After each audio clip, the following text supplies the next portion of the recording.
Shalom, selamat pagi saudara-saudariku yang terkasih dimanapun kita berada. Kali ini saya akan membahas bagaimana latar belakang dari surat Kisah Para Rasul. Kitab Kisah Para Rasul merupakan kitab dari kelanjutan kitab Injil Lukas, dan ini menjadi pengantara antara Alkitab Injil dengan surat-surat Rasul. Kisah Para Rasul merupakan salah satunya penghubung antara pelayanan dan pengajaran agama Kristen yang telah mencapai kepenuhan bentuknya dalam surat-surat Paulus dan penulis perjanjian baru lainnya.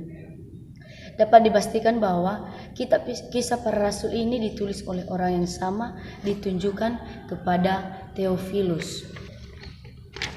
Penulis dari surat Kisah Para Rasul ini sering dikatakan sebagai penulisnya adalah Lukas, meskipun di dalam Alkitabnya tidak ada tertulis bahwa Lukas yang menuliskannya. Namun ada beberapa alasan yang kuat sebagai indikasi untuk membuktikan bahwa Lukas yang menjadi penulisnya adalah satu dari penerima surat. Penerima surat ini adalah Theophilus. Surat ini merupakan surat yang kedua yang ditunjukkan kepada Theophilus. Penulis dari keempat kitab Injil adalah Lukas yang ditunjukkan kepada Theophilus dari Lukas pasal 1 ayat 1 sampai 2 sama dengan Kisah Para Rasul pasal 1 ayat 1. Dari sini semakin nyata indikasi bahwa Lukas adalah pengajarannya.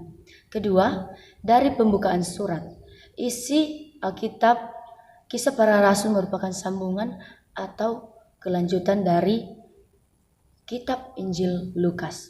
Yang ketiga, bahasa. Kitab Injil Lukas ditulis dalam bahasa Yunani. Selain itu, dalam kitab Kolose 4 ayat 1, Timotius 4 ayat 11 menyebut Lukas sebagai teman sekerja Rasul Paulus. Tanggal dan tempat penulisan dari surat Kisah Para Rasul ini jelas dalam Kisah Para Rasul pasal 1 ayat 9 sampai 10 dikatakan bahwa kitab Kisah Para Rasul ditulis setelah kenaikan Yesus Kristus dan sebelum kematian Paulus. Peristiwa-peristiwa yang terjadi dalam Kisah Para Rasul terjadi kira-kira dalam kurun waktu 35 tahun.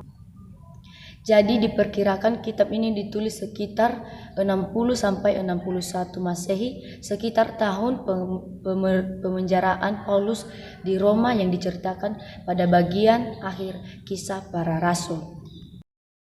Seperti yang dikatakan dalam Kisah Para Rasul ayat 1, Lukas menuliskan kitab ini kepada Theophilus, diperkirakan adalah ia seorang terkemuka bangsa Yunani yang telah mendengar Injil Yesus Kristus.